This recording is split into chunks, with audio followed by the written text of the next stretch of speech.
So Aslan, congrats. Have you been in touch with people back home? How many messages did you get after your win today? Thank you very much. Yeah, I got some around 200, something like this, message on WhatsApp. Yeah, I think it will be more. Matt? Aslan, I mean no disrespect by this question, but who are you and where did you come from? And did you grow up in? I heard you grew up in Israel. Are your family Jewish? Yes. We know so little about you. So if you could just tell us some things about yourself and your childhood. I was born in Russia, city of Vladikavkaz. I moved to Israel when I was 3 years old with my family, and then I was start to practicing there in Yafa, Tel Aviv Yafa. I think you know that. And I grew up there, practicing there until 12 years old, and then I moved back to Russia with my father. And then I was living in Rostov, next city to Rostov, Taganrog, and I found a sponsor there. I was practicing there until 18 years old. Then I started to practicing in Moscow, and then I started to work with Tursunov. And then he said, like, okay, I will help you to move to Germany, to practice in Germany, in Halle. I was there 2 years, and yeah, then I moved to Barcelona, practicing there. And then last 3 years, almost 3 years, I'm working with Grigor Dimitrov, my coach, in Belarus, in Minsk. So there is a fitness coach also, Luis, and from Portugal. So we're working together almost 3 years, and yeah. And your family are Russian Jews? Yes, my grandfather from my mom's side, yes. Okay. Karen? So you are clearly a man of the world, but what kept you going? Was it just the pure enjoyment of what you do? Did you ever wonder if what's happened to you here would ever happen? Of course, I'm thinking about it, what happened. Of course, it's amazing that I passed till semi-final from the qualification. I try to enjoy the moment and just not thinking about it too much and playing from round to round. It sounds like you've sacrificed greatly to become better at tennis, moving many times.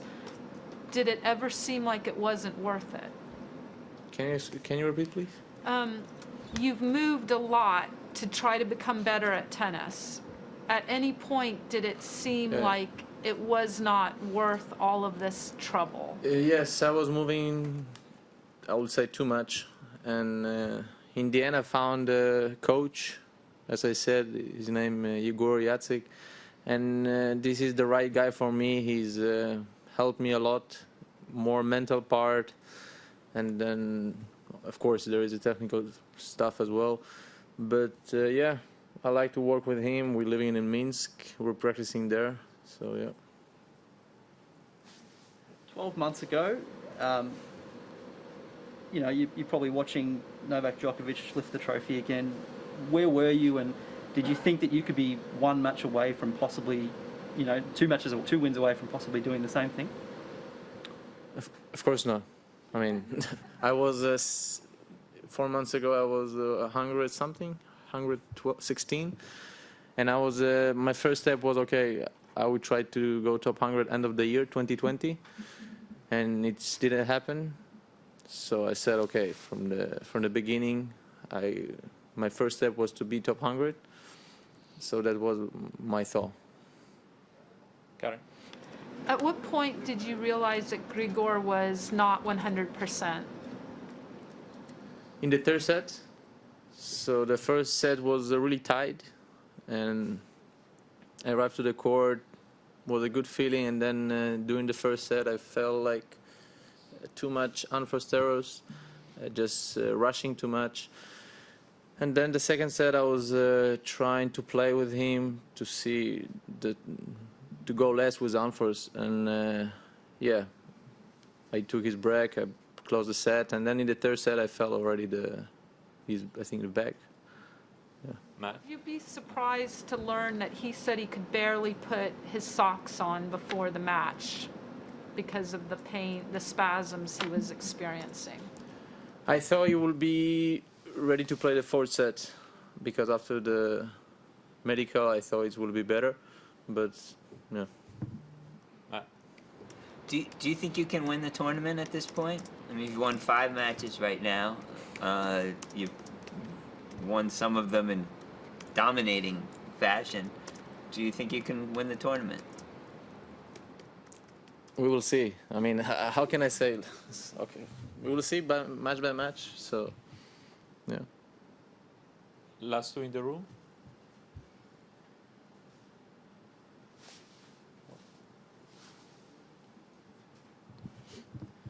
We'll go to online questions now from ESPN. Willie, thank you. Would you describe how your belief in yourself has evolved, and also in general what you've learned about yourself through the different countries you've been in, through your experiences, including at this tournament? You mean the different country where I was practicing? Yes, practicing and living. We work a lot with the coach to, I mean, as I said, the mental part, to more believe in yourself and to believe the game that I played. And we work on this a lot. And how has your belief in yourself evolved to where you are now? 2 matches away from winning a major.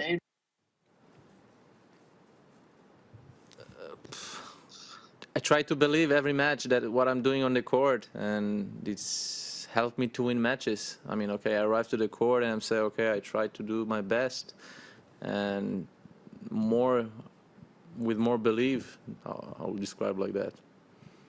Thank you. Our next question from BA Tennis, Gonzalo. Hi, Aslan, congrats. What is the most difficult part to play against as a player who is injured?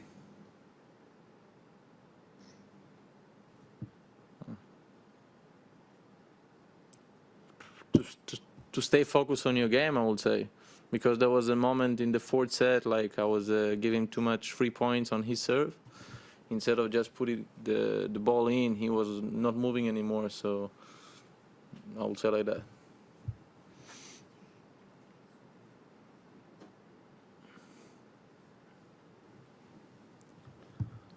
Thank you. Our next online question from Xinhua News Agency, Dongjing. Thank you very much. First, congratulations, Aslan. My question is, when you look back at the victories in the row in this year, especially in Melbourne, in your opinion, what are the key reasons behind your breakthrough in your career? Thank you. I think that the key is to find the right team, the right coach that I found. I was really lucky to find him.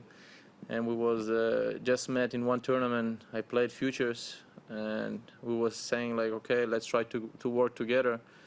And it's really, I think it's a big luck that we start to work together, and I have a good team around me. And yeah. Thank you. Our final question from Ubi Tennis, Ubaldo. Thank you. Ciao, well done, congratulations. You are a great story, great character. I'd like to know, did you ever doubt about yourself? Did you ever think, oh, maybe I should stop because I'm 25 and I don't make it, I'm not in the top 100.